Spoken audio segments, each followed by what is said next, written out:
Hi, I'm Naomi, and welcome to day 226 of our 365-day Bible reading plan. Today's reading is titled Three Parables of Losing and Finding. We'll be reading Luke chapter 15, verses 1 through 32 in the New Living Translation. Tax collectors and other notorious sinners often came to listen to Jesus teach. This made the Pharisees and teachers of the religious law complain that he was associating with such sinful people, even eating with them. So Jesus told them this story. If a man has 100 sheep and one of them gets lost, what will he do? Won't he leave the 99 others in the wilderness and go to search for that one, the one that is lost until he finds it? And when he has found it, he will joyfully carry it home on his shoulders. When he arrives, he will call together his friends and neighbors, saying, "Rejoice with me, because I have found my lost sheep."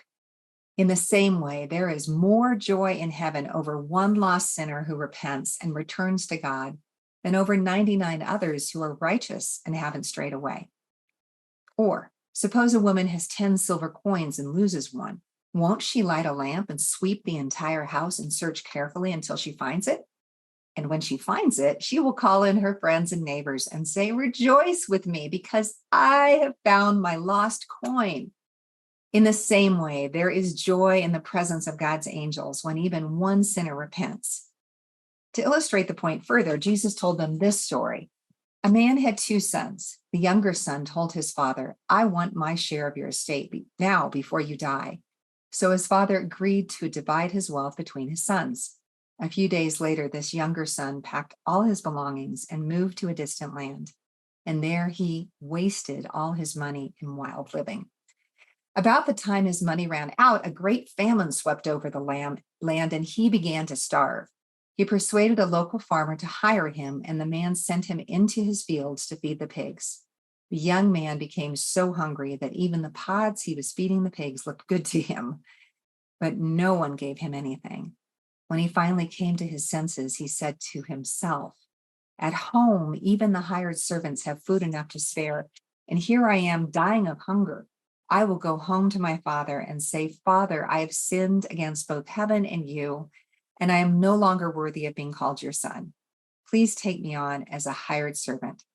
So he returned home to his father, and while he was still a long way off, his father saw him coming. Filled with love and compassion, he ran to his son, embraced him, and kissed him. His son said to him, "Father, I have sinned against both heaven and you, and I am no longer worthy of being called your son." But his father said to the servants, "Quick, bring the finest robe in the house and put it on him. Get a ring for his finger and sandals for his feet, and kill the calf we have been fattening. We must celebrate with a feast, for this son of mine was dead and has now returned to life. He was lost, but now he is found." So the party began. Meanwhile, the older son was in the fields working. When he returned home, he heard music and dancing in the house, and he asked one of the servants what was going on. "Your brother is back," he was told, "and your father has killed the fattened calf. We are celebrating because of his safe return." The older brother was angry and wouldn't go in. His father came out and begged him, but he replied, "All these years I've slaved for you and never once refused to do a single thing you told me to. And in all that time, you never gave me even one young goat for a feast with my friends. Yet, when this son of yours comes back after squandering your money on prostitutes, you celebrate by killing the fattened calf." His father said to him, "Look, dear son, you have always stayed by me, and everything I have is yours. We had to celebrate this happy day. For your brother was dead and has come back to life. He was lost, but now he is found." Thanks for joining us for today's reading. And remember, everyone has an invitation to sit at Jesus' table. We hope you'll find your story and purpose in God's story.